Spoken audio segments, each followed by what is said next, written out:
Welcome back to another edition of the Weekly Wrap Up with myself, Kaz Kahil, and Ken, the FX Freak.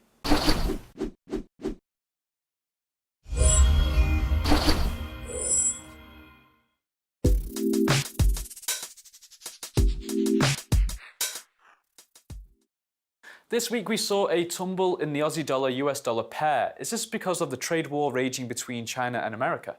Yeah, so we have seen the Australian dollar. It has been hit fairly hard for much of March, actually. And yes, as you rightly said, on these trade wars between the two biggest economies in the world, the United States and China.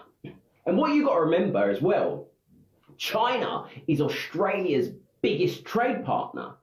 And if we look as well, these trade tariffs are specifically targeted on commodities, the commodity sector. And what do we know about Australia? It's heavily linked as a commodity economy. So the Australian dollar, as we know, in terminology, is a commodity-linked currency. So unfortunately, we have seen it hit quite hard for much of March.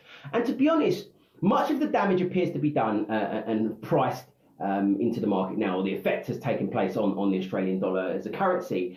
For me now, yes, the dollar has strengthened against the Australian dollar, but the dollar has remained fairly weak across the board in general terms. And I'm now seeing, in my personal view, if we look specifically at Aussie dollar, the buying opportunities look quite attractive in my eyes.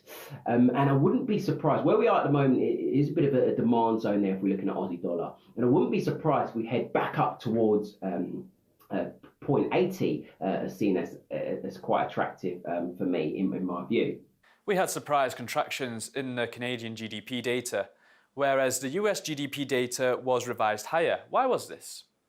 Well, with US GDP, actually, we saw a surprising revising higher for the fourth quarter of 2017. Growth coming at 2.9%, so nice and solid, really. A good finish to the end of 2017 and entering 2018 on good growth, mainly thanks to a large unexpected pickup in consumer spending. So people are spending more money in the US, as also we're noticing wages rise in the US, which helps more with that disposable income to sort of prop up the economy with consumers or personal spending there.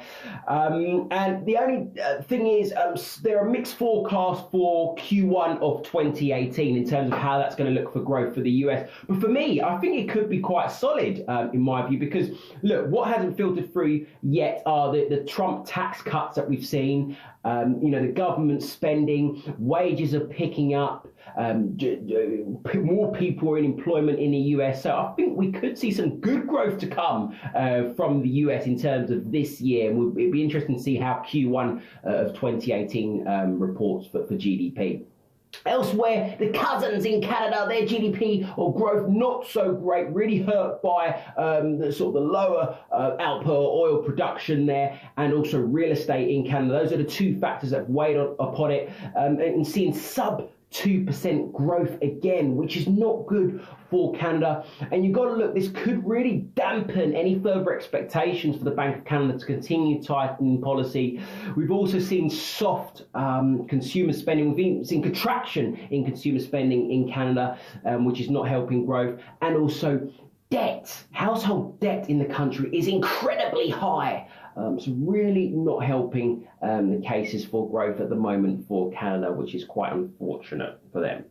Nevertheless, if we look at Loonie, it has been very choppy. It does still look subject to some further potential downside movements, in my view, to come, but we shall see.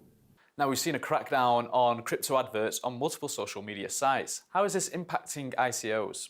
Yeah, so with this action being taken by the variety of social media platforms at the moment on ICO advertisements, if we look at specifically Twitter, Facebook, Google, Snapchat, all cracking down. And essentially, I don't think this is going to hurt ICOs as such. Still business as per usual. What it will do, though, is really filter out a lot of the mess and the noise and essentially the scams. There's a lot of scams out there that are ruining it for others. But in terms of ICOs that are coming up with credible plans and white papers, I think that will be unaffected by them. As I say, it's just a cleanup of all the scams and people that are getting their fingers burnt by these companies that essentially send themselves up on project just to take people's money, essentially. But this is a good thing. I see it as a big thing for further legitimising the crypto space. Well, that's the end of this week's weekly wrap-up programme. Be sure to click back. Goodbye for now.